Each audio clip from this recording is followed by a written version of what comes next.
Wake Up with Jim and Saab is exclusively on Spotify. If you want to start your own podcast, check out anchor.fm. And if you like the podcast, make sure to follow on Spotify. Also, share your stories And tag us on at Wake Up with Jim and Saab on Instagram and at ano ba? Di ko alam. Anyway, ito na yung show. Welcome to Wake Up with Jim and Saab podcast. We're Jim and Sab, and this is the podcast where we go on full sprak. We go sprak. It's Wednesday, so it's early in the morning. So if we don't catch anything that happens, I'm sure marami pang kagaguhan na mangyayari and we don't catch it. Sorry. We're recording this earlier than usual. So we're gonna go through the news. Here's a disclaimer. We are not your news source. Yes. Source. We are just reading up on the news as it is right now. So why don't we dive into the first topic? Game. Marcos Jr.'s former lawyer, George Garcia, becomes the new COMELEC commissioner. Have you heard about this? Yes, because I re-downloaded Twitter and nakita ko yung garapalan na Bakit ka hashtag nag-download ng... para makahanap ng mga karamay sa galit sa Lakers. Anyway, it's just an NBA thing. Okay, so di ko kilala tong si George Garcia, but apparently siya pala yung dating lawyer ni Marcos Jr. And I think he is still the legal counsel of Isko Moreno. And he issued a statement actually saying na parang the reason why daw he was kaya daw hindi niya ito actually I pulled it up kasi I read some of the news, pero this is what he said. He said na parang hindi pala nakapull up. Galing. He said he will not participate in cases, yun ba yung sinasabi mo? Yeah. In cases where he has former clients and pati yung cases na hinahandle niya before. There's actually a thread, if you want me to read it. Go. On Twitter by Paterno Esmacuel. So is this thread like hopeful? Kasi na hindi Slightly. naman pala super gago tong gagong to at yung COMELEC nating walang kwenta. Ito. Actually, honestly, hindi ko nga alam kung ano ba to. Because I haven't read up on him, so I don't want to call him gago before I read up. I didn't call him gago. Sabi mo, itong gagong to. Ay, sorry. So, let's give him the benefit of the doubt. Sorry. Let's read this It's pretty thread. early in the morning to read about corruption. Let's read this thread by Paterno Esmacuel. And wait, sorry, just a quick lang. He is the news editor of Rappler.com. Okay? So he said, President Duterte has named George Garcia, a former lawyer of Ferdinand Marcos Jr., as new COMELEC commissioner. Should the nation be worried? Not necessarily. A thread. So here's the thread. George Garcia is a respected figure in the field of election law. Oh, see? Hindi pa siya gago. Ikaw naman. How do we know an election lawyer is respected in the field? Not through his or her clients. They take on all kinds of clients, but through their expertise. Garcia is no doubt an expert. Anyone who closely follows elections would know that an election lawyer can defend client A this year, then defend his or her rival in the next elections. Oh, this is a great thread. Yeah, for election lawyers, lawyering for politicians is a job, not necessarily an indication of virtue. Context. While George Garcia was a lawyer for Ferdinand Marcos Jr. in the 2016 elections, he was most recently a counsel for Isko Moreno, a contender in the 2022 race. Lawyering for politicians, again, is all in a day's work for election lawyers. What a horrible job, huh? Oh, my. Context. Sixto Brillantes Jr., the most prominent election lawyer in COMELEC before Garcia, was a lawyer for Fernando Poe Jr. in the 2004 elections. Then in 2010, he was a lawyer for Noynoy Aquino, who was running against Poe's best friend, Erap Estrada. So that's just parang, okay, so really balimbingish itong mga election lawyers nito. And it's just jobs. May I just add, nakakamiss yung mga panahon na yun na landslide win yung better candidate. Wala lang. Yeah. Is that true though? Chinipog niya si Erap nun eh. Nga pala. Okay, I was thinking about the elections na nanalo si Erap. Okay. And here's another piece of context. In 2004, we witnessed daily word wars on TV between Sixto Brillantes Jr., lawyer of Poe, and Romulo Macalintal, lawyer for Arroyo, as Poe alleged cheating by Arroyo. Covering Comelec, I realized Brillantes and Macalental are actually good friends. And when Macalental ran for senator in 2019, guess who went to Comelec to endorse him? Ex-poll chief Brillantes and election lawyers Beng Sardillo and yes, now Comelec Commissioner George Garcia. Wait, nawala ako dun. Ito, Can you simplify? kumbaga, maglalaban sila as lawyers of different candidates, pero they're actually all, friends and pero maglalaban sila because yun yung trabaho nila. Okay. And then Not as a member of the COMELEC, as election lawyers. election lawyers, yes. Okay. Then during the elections, meron ito, kaming candidate ganyan. Yes. Okay. So here, he tweets, but, does this mean George Garcia can do no wrong as COMELEC commissioner? Of course not. We still need to be vigilant. We just need to guard against assumptions purely based on ex-clients. Election law is a profession, not a gauge of character. For added context, Kinda is. I sat down with Brillantes for a one-on-one interview and asked him about COMELEC and the baggage of an election lawyer like him. His question, how sure are we that the COMELEC is not a giant election operation by Sixto Brillantes, who is yung election lawyer nga na most prominent before, si George Garcia. Sabi niya, no way, kasi lahat ng alam ko na nangyayari when I was practicing is what I am trying to resolve and solve in reverse, Brillantes told me. We can only hope election lawyers named to COMELEC, such as George Garcia, would have similar perspectives. So there. So tinira niya si Brillantes. Hindi. Sabi niya, he wants to reverse No, the shit this that is was. what Brillantes said. He said na Brillantes is the old one, di ba? Yeah, he's the old election lawyer. Not old. Well, yeah, parang he's one of the election lawyers. So, ang sinabi niya is, from everything that he knows from being an election lawyer, he knows all the shit. And that's what he wants to fix nga daw. So, kumbaga, they actually know what's going on. So, I guess it's a matter of what kind of person talaga this George Garcia is. I honestly, he was appointed by Duterte, right? Yeah. And that's the thing that's a red flag for me. But I guess, I think ganun lang naman talaga yung...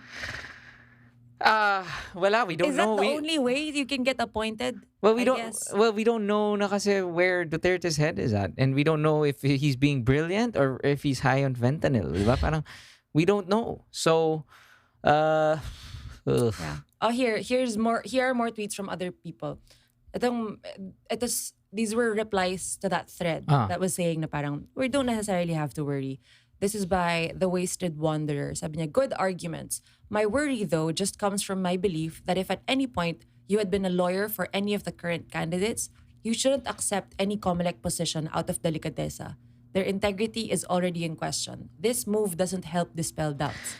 Garcia's promise to inhibit himself from cases is impossible. Garcia. That's impossible.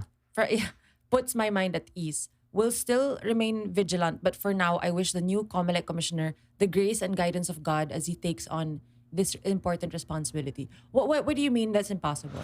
Wala lang, parang posible. Dito pa, parang I'm sure mga nga, parang pare. We'll just take your word for it, ganon. Pare, ano yun mo lang. But here's the thing.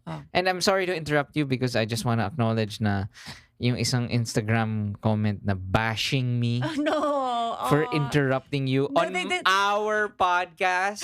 Pangalan ba ng podcast na to? Wake Up with Saab. Wake Up with Jim and Saab, di ba? So pwede ako magsalita kahit kailan, di ba?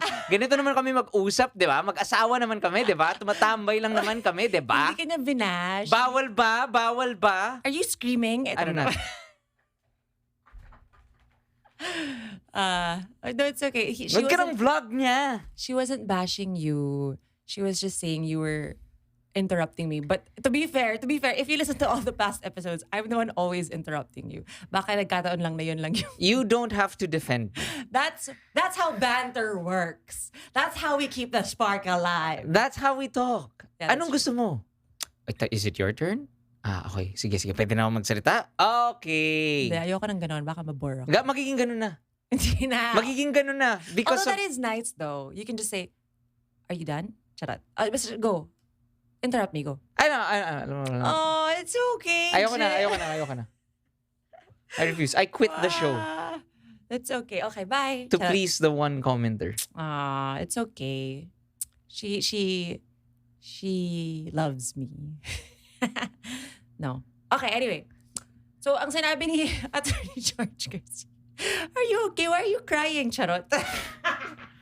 I will be inhibiting in all the cases that I handled. At kapag may mga kaso rin na palagi ko, kahit na hindi ko na hinahandle ngayon, pero dahil naging clients ko before o nagkaroon ako ng relationship before on a professional capacity, I'm going to take no part. To which the people replies, oh, okay. By the way, sorry, can I interrupt you? Yes, sure. But that's not an interruption. It's Oh your nga, turn. that's exactly what I do. I wait for you to finish and then I talk.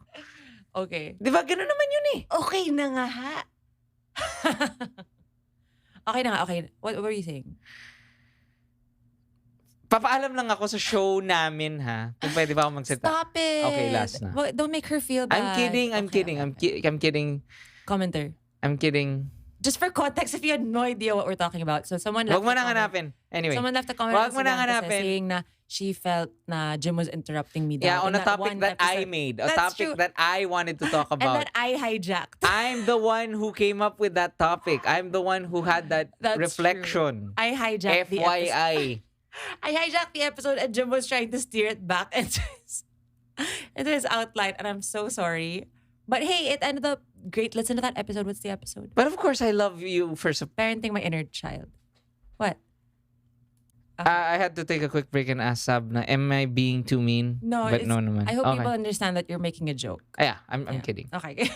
And also, just to let you know that the reason why I started this podcast, despite the trauma of being bashed by Saab's followers when we started dating. Did you? Yes! Of course not. Saab, Marin Teleradyo. Oh. You were like, sama ka na, sama ka sa live. Tapos ako, ha? Ano ba to? Tapos ikaw, sama ka na. Tapos pagpasok ko parang, sino ba tong gagong to? Puro ganun yung What? comments. Those weren't my followers. Yeah, they were. No, they... Anyway. Anyway. Ito yung question ko kay si Gago. Tapusin mo yung thought mo, the reason you started this podcast. Yun eh. Yun nga. Sorry. The reason I started this podcast, the reason why tinuloy ko tong podcast na to is because, okay, pwede pala ako magsalita. And hindi ako tatawaging Gago. Ito nga gago. Tinatawag mong gago. Itong Commissioner Gago. Oy, Kidding. hindi. I'm kidding. Well, to be determined. Let's check Twitter about how we feel, joke. To be determined. In fairness to him though, I saw that PR-wise because nga we have been treated with the Roques, the Panelos, the Dutertes, who have, zero respect.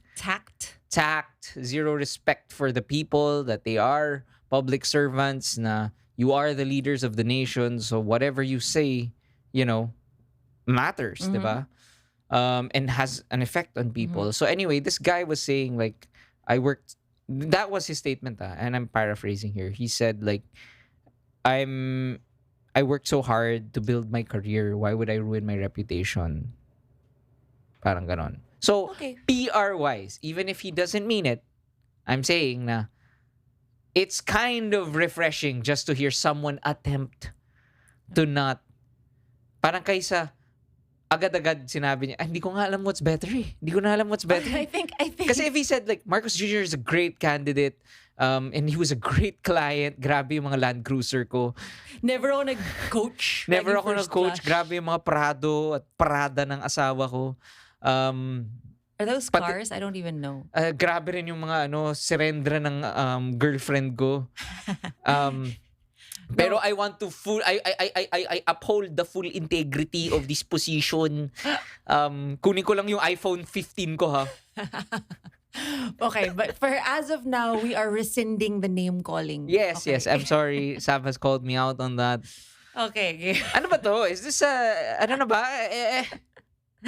This episode is all about apologizing. Jim, there's such a thing as character development, so I applaud you for that. Meron natang mga gym apologists dyan sa mga pod kids eh. Thank you to all the gym apologists. See you on the 19th. Okay, so next topic, let's move on. Another SPRAK event.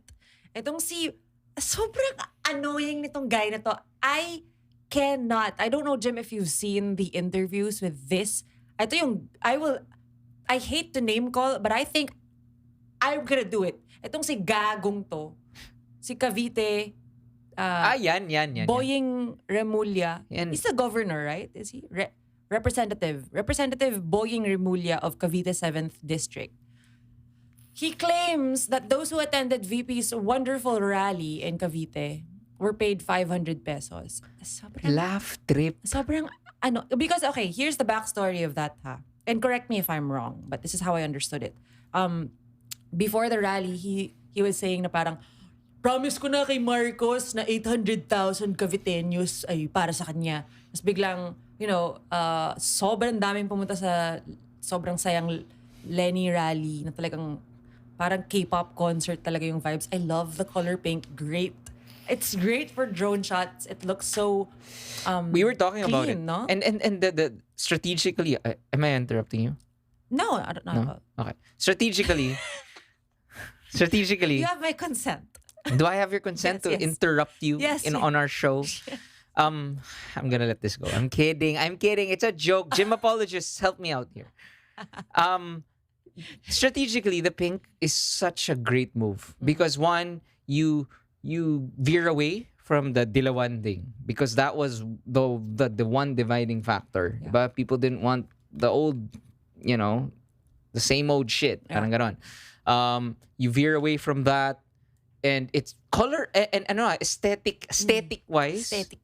It's so much better than red na Yeah. parang red kasi is so parang tara na pare driving range, 'di ba? 'Di ba it's like that. It's like sports car. Oh, parang Angry. oh. Although red is my favorite color, so I'm so pissed off about all this, but I do agree. As a non-pink fan originally, Ako rin eh. I love the I color love pink pink now. now. Anyway, so ito ngang si Boying Ah. Remulla.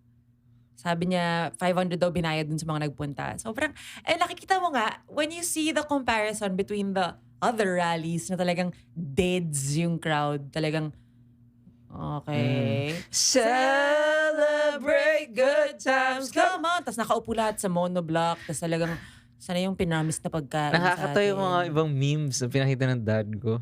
Yeah. Parang may parang may announcement poster na parang wholesale parang warehouse sale ng mga monoblock share. Yung mga Marcos rally. After. Yeah. That's so funny. Wait Wait lang. So, go yun nga, ahead. compared dun sa mga rallies na yun, kitang-kita mo dito sa, parang, parang I don't think yung pagbayad sa mga tao, it would be this lively. BTS. Talagang, As in, obviously organic. I feel like if lumabas bigla ang BTS during one of these rallies, I think tatalunin ng cheers for when VP comes out. That's true. I really do. That's It true. really feels like a BTS army vibe. Yeah. Yeah. Love it. Ito pala sabi, just to add, FYI, since we have been in touch with Lenny's team when we got her on the podcast and all these things, we can attest to the fact, guys, wala silang budget. Wala talaga. Wala silang budget. They really, really need volunteers. Yeah. They really, as in everything is volunteer-led. Saab just did a rally where, parang talagang kanya-kanyang initiative lang. And so meaning, it's... They're very, they're very, sorry, I interrupted you. Sorry. Sorry, finish that. And then go ahead. So, the hosting thing, it was really nice kasi day before lang, ganun siya ka punk rock. Day before, like, Sab, can you host this part of the event? Tapos, okay, I checked my calendar. I was like, yeah, I'm gonna make time for it. Because, and I didn't even know that VP herself was gonna be there when I accepted it. And then, nung in-accept ko, sabi ko, yes, I'll do it. They said, oh, you're gonna introduce VP Lenny. I was like, oh my gosh, he's actually gonna be there. Game. And then they said, okay, I'm adding a volunteer to this group. Just a reminder that this is a volunteer parang led thing. So, it's not going to be super... Huwag ka 100 mag-inarte, Oh, basically. parang kumbaga, it's not going to be air-conditioned Yeah. tent and with like your names and it's super organized. It's pretty punk rock. It's volunteer-based. I hope you're on board. And I said, fuck yes. So, yeah. So talaga Tapos sabi ko, ate, walang aircon dito? Bakit? Na joke lang. Sabi ko, meron ba kayong 500? Yeah, kasi bili akong Starbucks. It's really so parang how can a pop the trunk operation like this? It's it's led by the people's energy, their desire to support. How can they parang afford paying that much people, 'di ba? Yeah. And to make them say, parang ano yun, really? To become rabid? Yeah. To become, like, it's You see them like with their hands up like the whole sobra, time. nakaka-FOMO. Ilang And hours. the thing is, these people are in masks. Yeah. And most of these, like kami ni Saab, we're parents, okay, of 2 unvaccinated children. But we are, na-FOMO kami. We Yeah. want to join the rallies, despite, the fact that there's COVID. Pero parang, so, it's really a people's movement. Yeah. So, this guy is an idiot. Nakakainis pa kasi si Ping Lacson nanggatong pa tapos ni-red tag pa niya yung mga taong nagpunta. Sinasabi niya na part sila ng NPA, NBF, CBP, mga What the freak? yeah, mga activists na parang in disguise and whatever. Yeah, so that wasn't cool because that's dangerous, diba, to do that. And once again, I feel like this WATDASPRAK is like, honestly, because of how many consecutive weeks we've been talking about Carmina Constantino, I think this is like, WATDASPRAK with Carmina Constantino. I think she's back, eh, diba? I love her. We should have her on the pod. We should have her on the pod. Oh my gosh, sobrang, I would love to be burned by Can her. can you pod kids maybe request that you tweet her, At Constant Casey. say please join the Wake Up with Jim and Sam podcast. Yes. Okay, sige. So binurn niya tong si Boying Remulla. She's burned so many of these. Oh, Idiots. our last episode, sino yung burn victim niya? Si Montemayor. Si Montemayor. Burn victim. Yun. Okay. Ito yung sinabi niya, parang, going back to the point that you were making that there were people being paid, what's your proof of this? Meron ho ba kayong pruweba? Tapos sabi ni Boying Remulla, alam mo, Carmina, yung madalas mangyari, di na pinatutunayan yan eh. Ang tawag dyan sa korte, judicial notice. Alam namin yan kasi kabisado namin ng lugar. Naging governor ako ng Cavite. Alam ko ang galawan ng tao sa amin. And then, I don't know the specific quote. Here I am again. I'm gonna butcher this. But Carmina said something like, so you're part of politics. You've been here a long time. So galawan nyo rin ba yun? Sinabi niya yun! Yeah, ganda. Ano sabi niya? Hindi ko alam. the video cut there. But that was a fucking bird. It's like, okay, so you agree. You think you're really pretty. Yeah. Ito pa yung sobrang, sorry, side note lang. May rally sa Dasmariñas, Cavite. For? Na ginawa this young dude na parang who's being canceled a long time ago. His name is Kiko. Shucks, I don't have the notes for this. Pero nag-ayos siya ng rally sa Dasmariñas. And then, no show si Bongbong Marcos. As in, tinuloy nila yung event. Di siya dumating. Because may pinuntahan wedding. Oh my God. ng Revillas. Wait, so there was so Sobra. si Boy again. Let me recap. Wala nang kinalaman si Boying. Wala na. Wala na. Ano saan tong rally na to? Cavite rin. So Cavite, who So itong Cavite na sinasabi na parang 800K. pure Marcos kami, lakas namin, love namin si Marcos. Sobrang ginost ni Marcos. Tapos may dumating dun sa rally niya? Yes! Meron. Oh, yung mga bayad, yung mga hinakot nila, syempre. And I'm sure there were some legit BBM supporters there, but, it's just like, you see the blatant disrespect. 'Di ba? Kung ngayon pa lang na tumatakbo ka, tapos uunahin mo yung itong mga kaibigan mo na, hindi mo inaano yung magiging constituents mo talaga. Baboy talaga. Bastos talaga. Bastos. Bakit? Okay, before we go to the next WATDASPRAK, we'll take a break. Okay, wait. Nahanap ko na yung actual quote. Okay.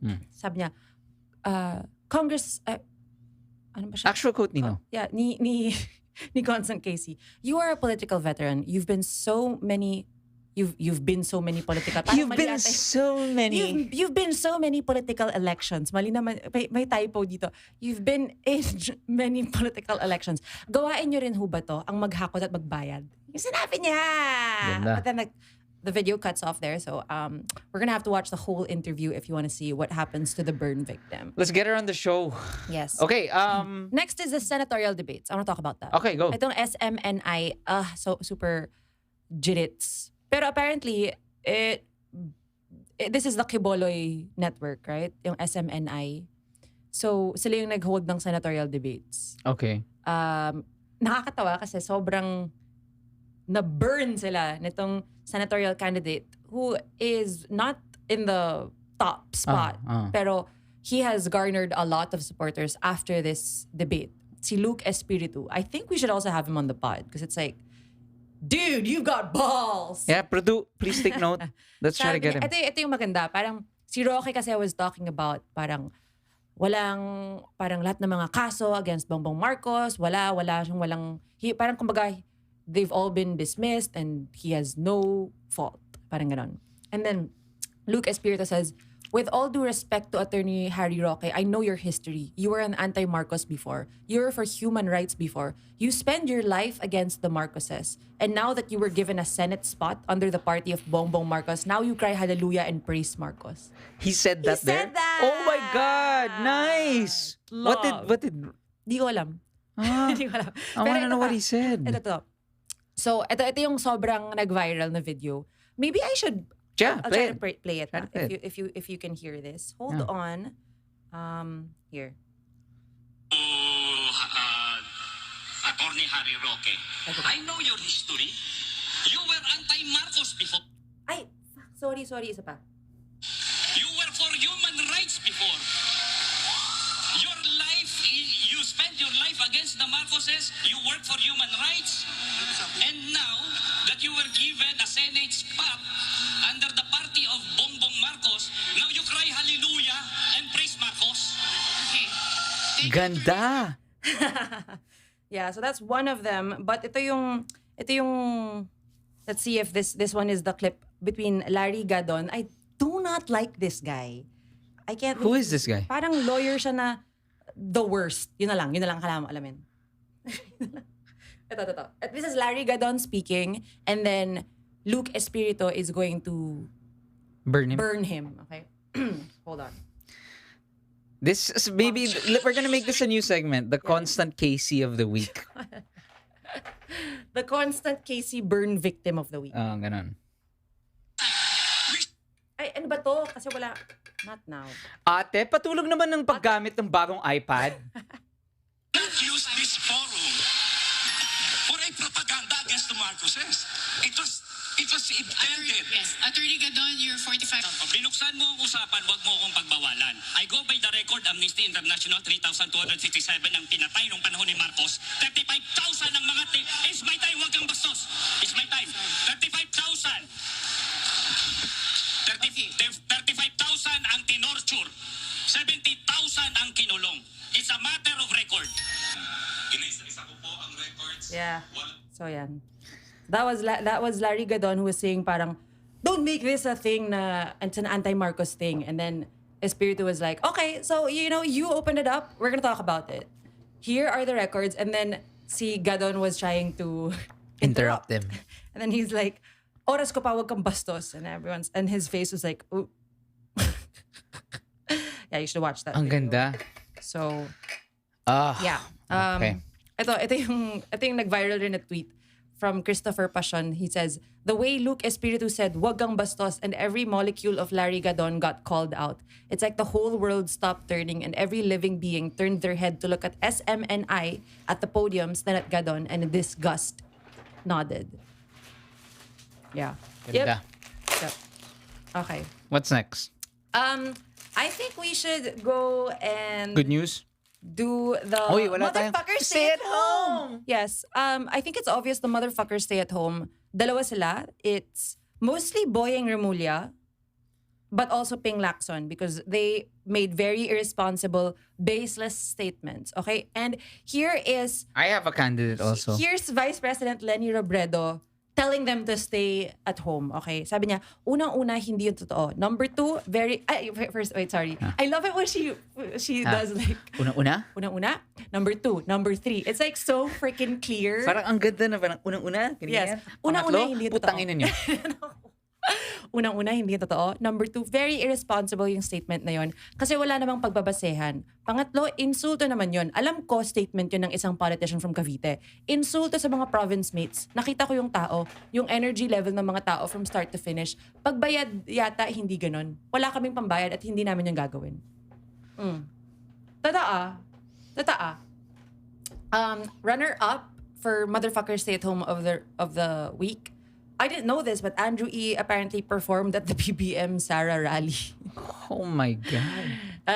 Yeah, no one cares. But also, I do want to say, I saw a video last night of the Isko Willie Ong campaign, and some band covered Kaleidoscope World, and I'm just Yeah. thinking, pwede ba yun? Yeah, so ako, this is what we talked about. So obviously, the amount of control that you can have on songs, diba, being used at live events or whatever is very minimal, diba?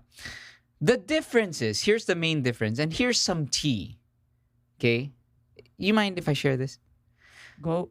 The ISCO team reached out to Saab and Mom asking for permission to use Francis M songs. Mom, of course, who is so Lenny, Yeah. said, we're going to support we're supporting Lenny. We didn't even say that. We just said, no, you can't use it. Ano pero ako kasi nag-contact rin through me. Okay. I said, oh, Lenny kami. Yeah. Sabi niya, sige, pero pwedeng kontakin pa rin namin. Okay. So, okay. So, for me, that's where it becomes motherfucker stay at home. Because, it's like, dude, pinaalam nyo naman eh. Pinaalam nyo nga, alam nyo naman na, and it's obvious that the family is behind Lenny, and still you choose to use, kasi yung isa, diba, yung ginamit yung ito ang gusto ko? Sa isang I don't know if that was from his actual team, pero they were using that slogan. Yeah. So just, come on, man. Just stick to Nickelback and Lifehouse. And Andrew E. And Andrew E. Sorry, that was for Marcos Jr. pala. Like, Anyway. Isko, stick to, sino pwedeng gagawin? Stick I don't know anyone who's supporting Isko. I'm sorry. Hindi, anyone who's supporting BBM. Tony Gonzaga na lang. Ayun. Baka naman makuha nyo on a budget. Baka GC Cathy Gonzaga. Baka. Basta panego na lang daw. Okay, anyway, we'll end on a good note. The bill that was principally authored by Senator Risa Ontiveros, among others, has passed into law. This is the Raising the Age of Sexual Consent Act, and this is a milestone. It was raised from age 12 to 16.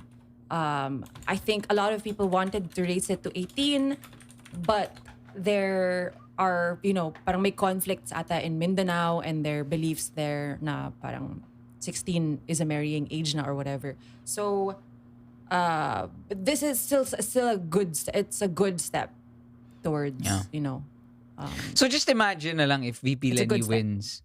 And how much progress we can make when we don't have these corrupt people going for their personal agendas. Anyway, another bit of good news is really these Lenny rallies are really giving us so much hope. I hope you guys can check them out. Yeah. Check them out on Twitter. It's legit. Totoo to. This is an army. So also last piece of good news, we're gonna see our pod kids on March 19. Yes. Sorry to those who weren't able to get tickets. Thanks to those who listened to the episode agad-agad. So Yes. that's why you should listen to the episodes agad-agad when we release stuff. But yeah, we promise we'll make a bigger show. And Feeling ko by the end of the year, kaya na to. yeah, we'll make a bigger show. And yeah, more people can come. Yes. I just also want to plug, because I really love that the law has been passed, and I can't believe it took that long. it Sorry. took that it's been so long that they've been trying to push this. So I really thank Senator Risa Ontiveros and all those who backed this law. It was International Women's Day yesterday, and this is such amazing news. Please listen to our episode with Senator Risa Ontiveros. She's an amazing woman. I'm so happy that she is part of the top. Itong sa mga surveys, I don't even know if the surveys she's are real. in. She's in the top. I mean, Okay, okay. part of the 12. And please, let's keep her there. Yeah. Yeah. Okay. Bye. Bye.